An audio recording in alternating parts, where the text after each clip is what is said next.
Hey, everybody. Welcome back to the Dream Big podcast with Bob Goff and Friends. This is your co-host, Scott Schimmel. I'm here with Bob Goff. Hey, everybody. I hope it's been a great week. I know I've had a great time and really looking forward to you hearing from my friend Danielle Strickland today. Tell us about her. How do you know her? What is she? She is a force of nature.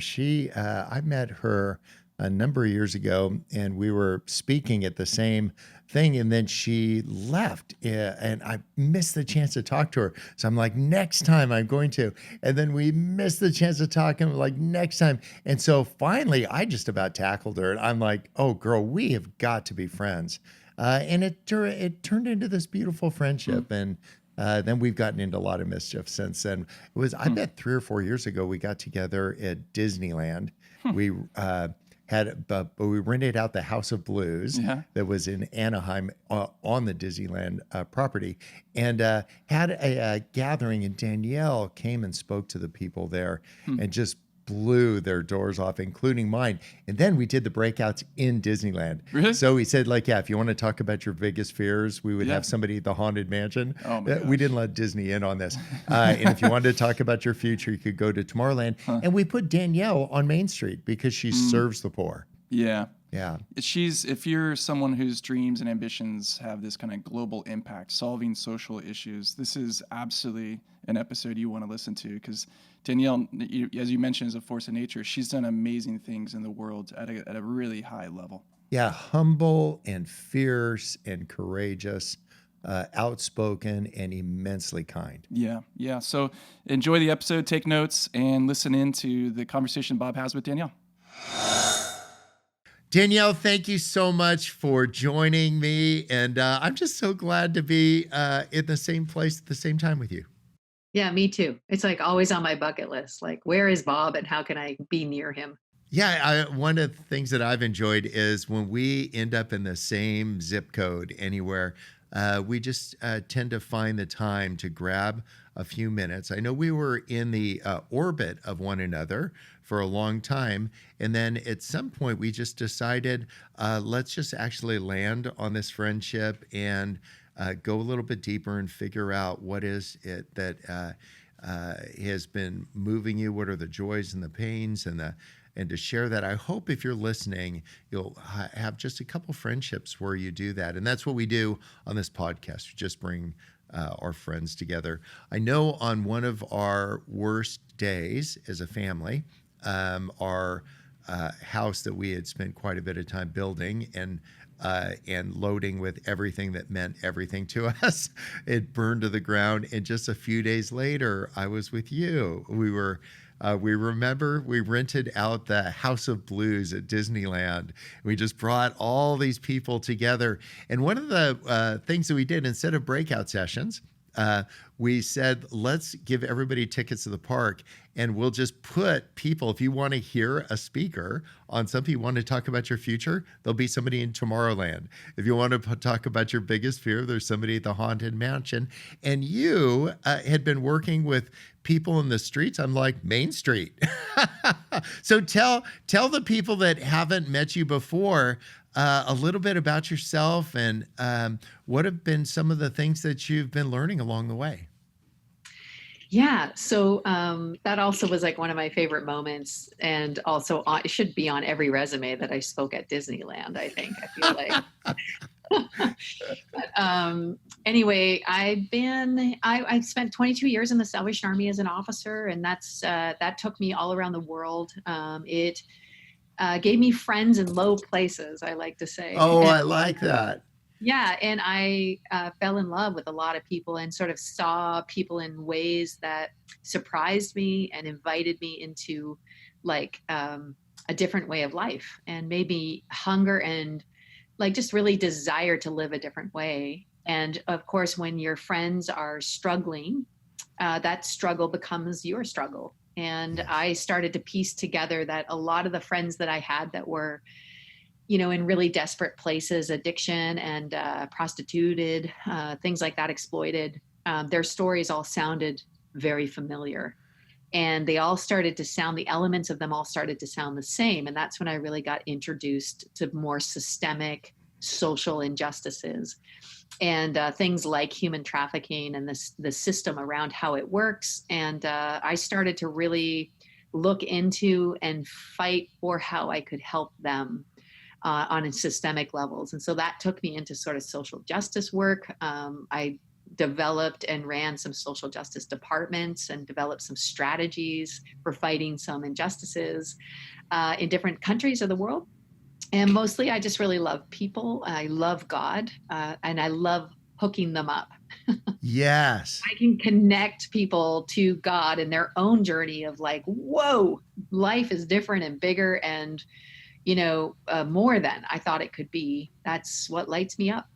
Yeah, there's something that is a big difference between identifying with an issue, a social justice issue, and actually participating.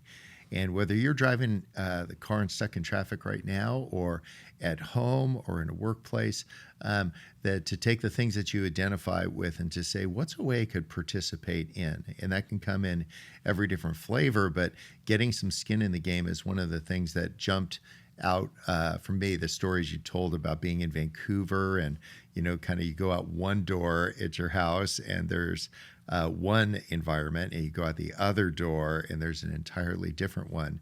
And the things that you learn from the people, we have really unlikely teachers, and that's the beautiful thing. It can be scary to be around people that aren't like you, but that's actually where some of the growth. How did you overcome some of the fears of going into places and with people that have a different worldview or life experience than you do? It's really interesting. I actually think one of the characteristics I would say is most has been a leader in my life is curiosity. So I've been insatiably curious about how things work and how people work. And so when I was working in the hood, I used to lead my conversations with people saying okay, I'm not a police officer. Because I had 21 more questions I wanted to ask them so that I could understand and really get to know people and get to know sort of how things worked.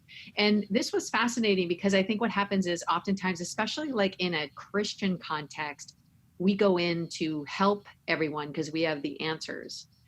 But for me, I always felt and Jesus is really good at this, by the way, if you pay attention to his life, is that I was going in not to give answers, but to find them. Yes. I was needing them to help me. So I have a fantastic learning curve in the back of a brothel. I used to do brothel chaplaincy. And I came in and said, hey, we visit brothels on Wednesday, and you're on our list, and here's some cupcakes, and we'd like to be friends. And the brothel owner was like, yeah, we don't want you, need you. I make more in this day than you'll make. And I filled in the blank probably this year, Yes. And I said, oh, yeah, no, I actually just moved to the city and I don't understand how any of this works. And I was hoping someone could help me. And the woman was like, oh, you need my help. And I said, yeah, I actually need your help because I don't know what I'm doing, obviously. And I could use your help in understanding how I could help women that do need help in this system. And she lit up and she just said, okay, how's next Tuesday? Could you come back?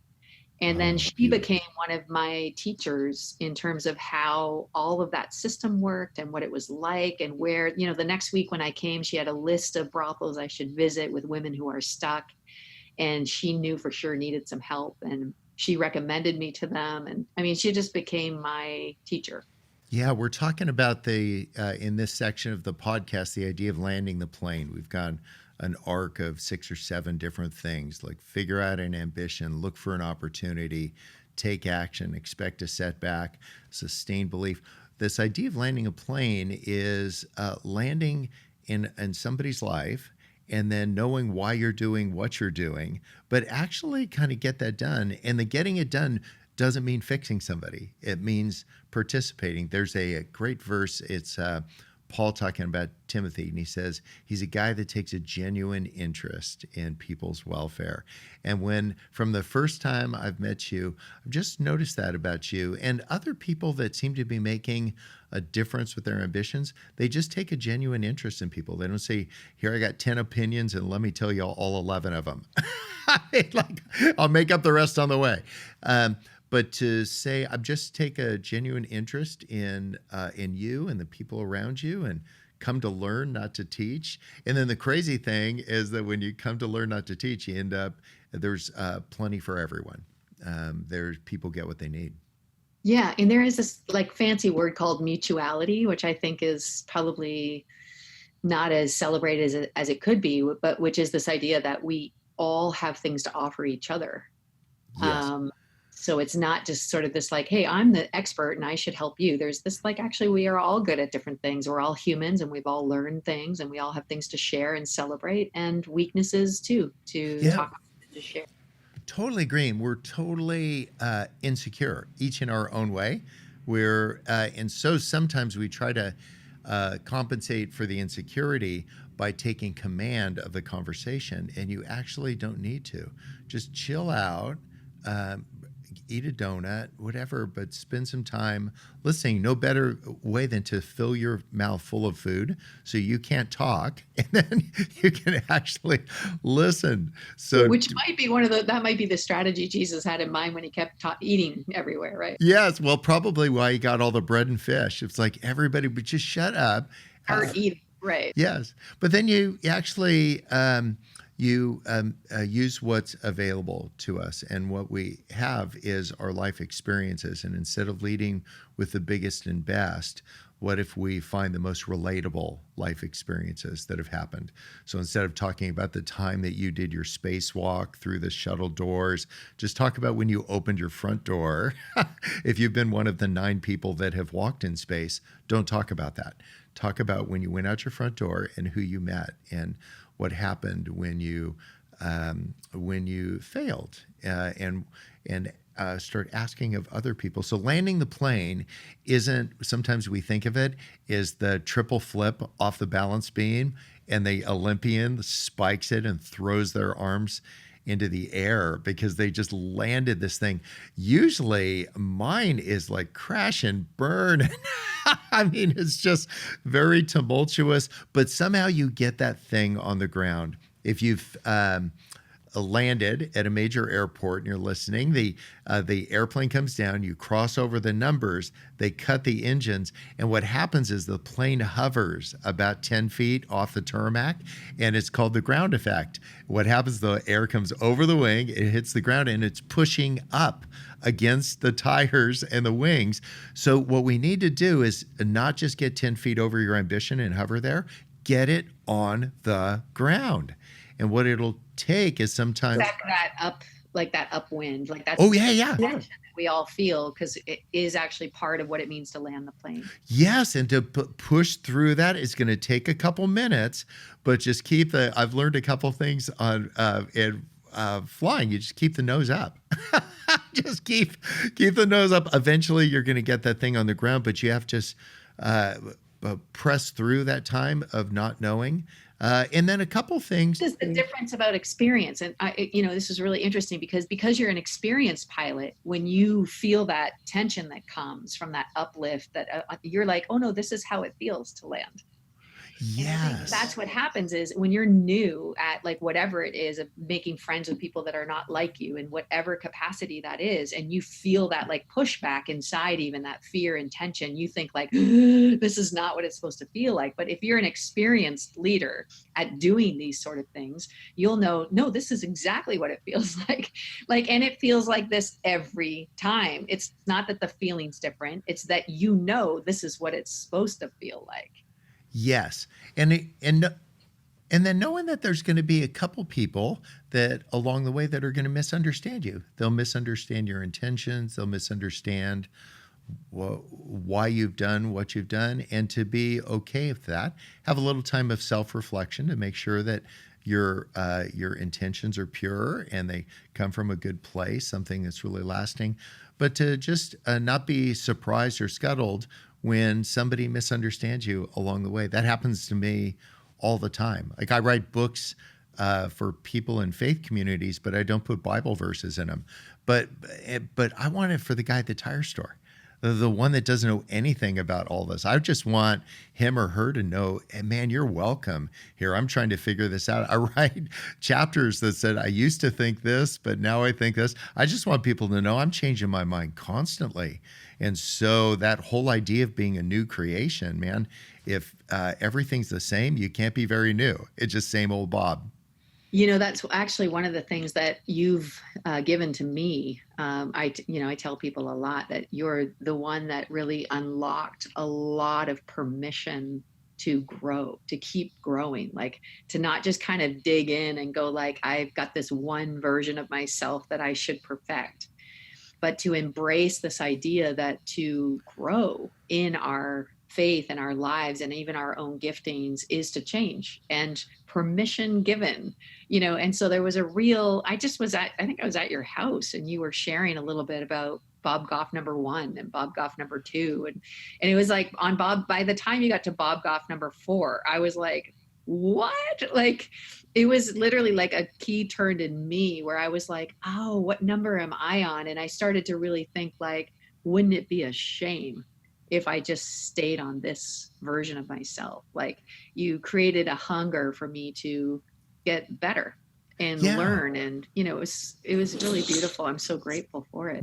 We don't go to central casting and they say, okay, you're the speaker or you're the author or you're the mom or that we're all many things. And so to understand the most current version and to say, what is it that is sparking your interest? What's something that's lighting you up? And that could be some evidence of just Jesus doing something really beautiful. What are some of the things, some examples for you, some things that have started to emerge over time? You had this little spark, you go, I wonder if, and then it grows. So landing the plane is kind of following the breadcrumbs back to say, well, last time something started as a little twinkle. So can you give us some examples of that in your life? Yeah, well, this woman that became a teacher for me in the brothel and in other brothels and stuff in that city, I had a conversation with her that really ended up being this thing that I couldn't shake that has now turned into a movement. And she told me her story. I remember saying to her, how does somebody as smart and intelligent and gifted, obviously with business as you, end up doing this with your life? Like, I don't understand. You could do so many things, which tragically, I don't think she's heard very much.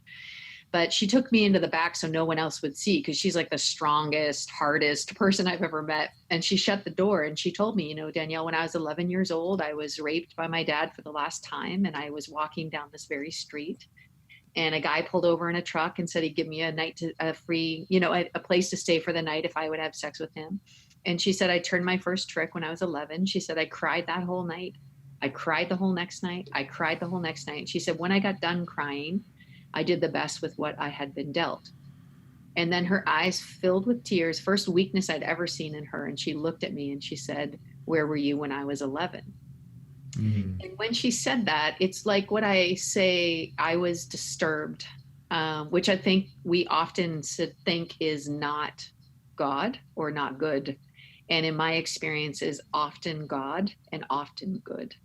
To be disrupted, to be disturbed, because usually the disruption is about something coming that God wants you to do. So calling, often I think we have this idea that doing something great means like the heavens part and angels descend and there's this but actually usually calling comes in a form of a disruption. And for me, that was a question, where were you when I was 11? And then I couldn't really shake the question. And I was at a church planters conference speaking. So not even in the wheelhouse of what I'm doing in the back of a brothel, just like sharing the joy of being a church planter. And there was a woman sitting beside me named Noemi Chavez, who is a pastor in Long Beach, who has a beautiful outreach to women on the street there. And I said to her, what are you most excited about at your church? Not even knowing what she does or what her background is.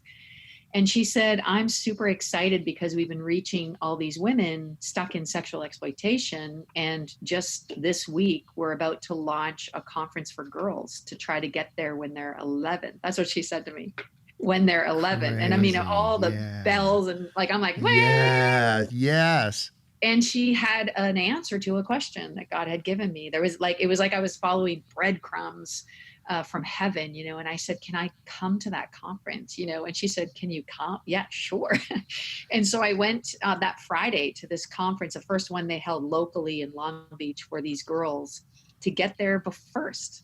Like that question, they were answering the question she asked me, where were you when I was 11? And when I walked into the place, I was like, oh, I think this is an important thing God wants to do for every 11-year-old girl. So I said to Noemi, do you think we could take this local recipe and share it with the rest of the world and the rest of the church to see if we couldn't get to as many 11-year-old girls as we possibly can before exploiters do? And it turned into what is now known as Brave Global. And it's still fresh, you know, it's still new. It's only a couple years old, but it is in churches all across America. It's mobilizing communities in the Congo, and it's just launching in Haiti. It is off to the races in India just next month. It's in Moldova. It's in Canada. And I mean, it's just at the beginning of what God wants to do. But I mean, wow. And so it starts with this conversation. So again, if you're listening, you have this spark, you have something, if something has caught your attention along the way, you don't need to take all the steps. Just what's the next step? And the next step was showing up at the conference and coming to learn. And then the next step. And so one of the beautiful things that can happen is just like God fills us and surrounds us with neighbors. And he says, I got two things that I want you to do. I want you to love me. I want you to love your neighbor. And so we keep looking for a plan for our life. And we're like, no, I've got two things. I want you to love me. I want you to love your neighbor. And I think that what God does is he drops these opportunities. You take the next step. Oftentimes it's across the street if it isn't across an ocean. And then you just say, what's my next step? And so as you're learning right now, pull over if you're in the car, write down, here's my next step. Now, don't say write down 13. And not because it's unlucky. It's just like it will take too long to write down 13 things. Just write the next step. I'm going to make this call. I'm going to write this letter. I'm going to do these things. And that's landing the plane. You make the call and then just trust that all of heaven wants to lead you to the next place. And there'll be these opportunities if we keep our eyes and our hearts open to them. Well, there's a guy that wrote a book. It was a terrific title. It's When Helping Hurts. And he's actually got some great points in it, but I just think helping helps. So don't be freaked out that you might do it wrong. And, just start and be open to guidance along the way. Don't listen for the loudest voice, listen for the truest voice. And you are somebody that's giving voice to women across the country with the Women Speakers Collective as well. Tell us about that. Yeah, let me. So basically, I've been a speaker and I had a lot of Christian events and a lot of mixed audiences that I speak to. And I noticed that there weren't a lot of women speaking there. And so I started asking, where are the other women speaking at these events and why am I the only one? And surely there are more. And I started a whole bunch of I just started asking the questions, where are they? And could you invite them to speak when I'm on so I could actually talk to them? It was also weird because I'd be speaking at all these other conferences where other women would be speaking, but every other year, so I never get to meet any other women speakers. So it was just really a weird. And so they were like, oh, we can't find them, or we don't know where they are, or we ask them and they say no, And so I started trying to shame conference organizers. And then I tried some guilt. And of course, eventually God's like, maybe you could help. Going through the stage, shame them, guilt them, right. Help them. That didn't work, shocker. And so I felt like, maybe I can help. So I just really had this idea that maybe there were if we identified some gaps in asking the question why. So if conference organizers couldn't find them, then where were they? If people were saying no, why were they saying no? And we came up with a bunch of sort of just not that hard, not that difficult things, but getting intentional about coaching, about confidence building, about skill raising. So like I do a 2-day boot camp, we call it, which is like a 2-day intense workshop for women who are speaking or who want to be speakers, where I share the best that I know and what I do and all the secrets of my trade, if that's a thing. And then we just really nail down a few things like professional headshots, and we get video footage of their best 5 minutes, and we break down in a coaching session. 3 months later, we have 1-hour coaching sessions for 3 months follow up to the boot camp. And it's just been amazing. We've really just been running after ourselves, trying to keep up with the desire and the need. And what we're hoping is that it will really change the game for getting women's voices on platforms all around the world. If this is resonating with you, I don't care if you're a guy or a gal, but if you're a woman in particular and this is resonating with you, say like, actually, I might have something to say. Can I just confirm for you? You have something to say. Raise your voice and don't wait for a guy to give you permission. Like, actually, you have things to say. Your life is your permission. Like, if we don't hear your voice, we're missing every other verse of the Bible. Like, we need to fill those in. We're only hearing half the story. So do this. If you can get to a Women's Speakers Collective, Brave Global. How can women get a hold of Brave Global? How can they reach you there? Yeah, braveglobal.org and womenspeakercollective.com, or you can just go to my website, DanielleStrickland.com, and all of those links are there, easy for you to find. One of the things that we want to do in landing the plane is you have an ambition. If there's something that's, whatever it is that's occurred to you, and the reason that I want to be anywhere in your blast radius, Danielle, is that you move forward, take next steps, but you do it with humility. You don't just assume that you have all the answers, but you always seem to make time for people. And that's one of the things that landing the plane is kind of a last thought. A landing plane is making room in your life so that you have time to do some of these things.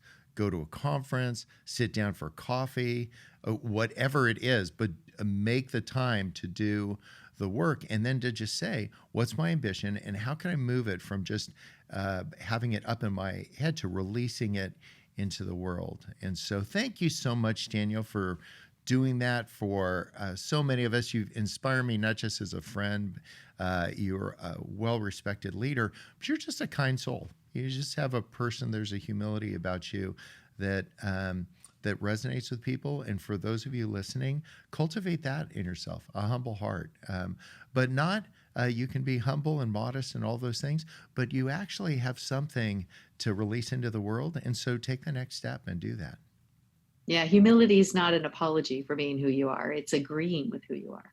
Oh, so good. Well, thank you. Love to you and the family. Can't wait to be near you again very, very soon. Thanks, Danielle. Bless you. If you've been sitting on a big dream of yours for quite a while, now just might be your moment. We put together a workbook for you this month in honor of the last stage of the Dream Big framework called Land the Plane. Go to the show notes, download it, and get to work finally landing the plane to your big dreams. This is your moment. Also, coming up November 11th and 12th, a Dream Big live workshop in Bob's hometown in San Diego. Come spend 2 days investing in your big dreams. Allow Bob to be your guide to go from idea to launch. Also, December 2nd through 4th, Dream Big Live Workshop in Hawaii. Go to the website, find out more about those 2 live workshop opportunities for you, dreambigframework.com. Yeah, one of the things, Bob, you were talking about that stuck out to me is having the courage to actually finally step into landing the plane. And Danielle, so many of the dreams that she's moved forward on, I mean, she knows that she's stepping into extraordinary resistance because these are huge problems. How do you muster the courage? How do you push against that resistance? Yeah, there's one thing you can do to land the plane. You can just cut the engines. Yeah, right. You just won't land well. The other thing, you can give it some gas and kind of feather this thing onto the runway. But what we don't want to do is just hover over our ambitions. Right. 10 feet off the tarmac. Yep. Using this ground effect that we talked about against our ambitions. Yep. And so if you're listening and something resonated to you, what I want you to do is fly that plane all the way down onto the concrete. Yep. Take your ambition and to say, how do I get it on the ground? Right. In other words, I'm not just going to think about it from time to time. I'm going to do like 3 or 4 practical things today Yep. to land that thing. And that's where Yep. it gets really good. That I know I've just come from a gathering Mm-hmm. where I left with 5 or 6 things to do. Here's the deal. I've done the 5 or 6 things already between when I left and when I got here. I got them done. If you're thinking I have 5 or 6 things to do and you haven't done them, like just put them on your list. If it was as as natural as like breathing, you wouldn't have to think about it.